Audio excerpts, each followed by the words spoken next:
हम लोग पढ़ रहे हैं प्राकृतिक वन एवं वनस्पति। तो सबसे पहले जाने कि हम लोग वनस्पति को प्रभावित, वन और वनस्पति को प्रभावित कौन करता है? तापमान।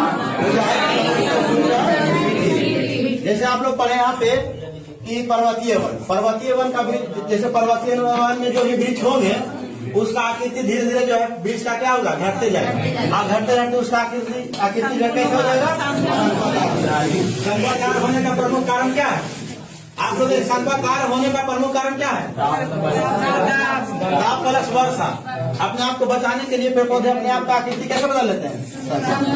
अब यहाँ सबसे पहले जानेंगे हम लोग कि प्राकृतिक वन बहुत तरह के होते हैं, जिसमें हम लोग पढ़ेंगे सदाबहार वन, फिर पढ़ेंगे पर्णपाती वन, आद्र पर्णपाती वन।